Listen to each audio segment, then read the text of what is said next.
ایک دن نبی اکرم صلی اللہ علیہ وسلم نے ممبر پر چڑھتے وقت 3 بار آمین کہا۔ نبی اکرم صلی اللہ علیہ وسلم کا کسی بات پر آمین کہنا اس کی شدت اور اہمیت کو ظاہر کرتا ہے۔ اس حدیث میں 3 اہم پہلو پر بددعا دی گئی ہے، جن میں سے ہر ایک بڑی نعمت کو ضائع کرنے پر افسوس کا اظہار ہے۔ یہ ایک مشہور حدیث ہے۔ یہ حدیث حضرت کعب بن عجرہ رضی اللہ عنہ سے مروی ہے کہ نبی کریم صلی اللہ علیہ وسلم نے ممبر پر قدم رکھا تو فرمایا آمین، پھر دوسرا قدم رکھا تو فرمایا آمین، پھر تیسرا قدم رکھا تو فرمایا آمین۔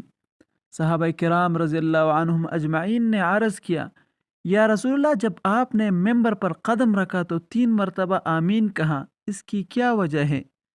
آپ صلی اللہ علیہ وسلم نے فرمایا، جب میں نے پہلے قدم رکھا تو جبرائیل علیہ السلام آئے اور کہا، ہلاک ہو وہ شخص جس نے رمضان کا مہینہ پایا اور پھر بھی اپنی مغفرت نہ کروا سکا۔ تو میں نے کہا آمین۔ جب میں نے دوسرا قدم رکھا تو جبرائیل امین نے کہا، ہلاک ہو وہ شخص جس کے سامنے آپ کا ذکر ہو اور وہ درود نہ بھیجے۔ تو میں نے کہا آمین۔ جب میں نے تیسرا قدم رکھا تو جبرائیل امین نے کہا، ہلاک ہو وہ شخص جس کے والدین یا ان میں سے کوئی ایک بڑھاپے کو پہنچے اور وہ ان کی خدمت کر کے جنت میں داخل نہ ہو سکے۔ تو میں نے کہا آمین۔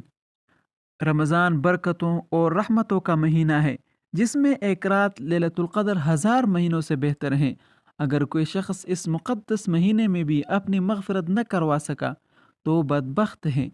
اسی وجہ سے جبرائیل علیہ السلام نے اس پر بددعا کی اور رسول اللہ صلی اللہ علیہ وسلم نے آمین کہا۔ رمضان کے روزے، قیام اللیل، توبہ و استغفار اور قرآن کی تلاوت کا خاص اہتمام کرنا چاہیے۔ اللہ کی رحمت کو حاصل کرنے کے لیے کوشش کرنی چاہیے تاکہ ہم اس بددعا کا شکار نہ ہو۔ نبی کریم صلی اللہ علیہ وسلم کی محبت ایمان کا جز ہے۔ اگر کسی کے سامنے نبی اکرم صلی اللہ علیہ وسلم کا ذکر آئے اور وہ درود نہ بھیجے تو یہ اس کی غفلت اور بے ادبی کی علامت ہے۔ جب نبی کریم صلی اللہ علیہ وسلم کا ذکر آئے تو فوراً درود پڑھنا چاہیے۔ درود پڑھنے میں اپنی عادت بنانا چاہیے، کیونکہ یہ بخشش کا ذریعہ ہے۔ اسلام میں والدین کی خدمت کو جنت کے حصول کا ایک بہترین ذریعہ قرار دیا گیا ہے۔ اگر کسی شخص کے والدین یا ان میں سے کوئی ایک بڑھاپے کو پہنچے اور وہ ان کی خدمت کر کے جنت نہ حاصل کر سکے تو وہ بڑا بدقسمت اور بدبخت ہے۔ یہ حدیث ہمیں 3 اہم سبق دیتی ہیں۔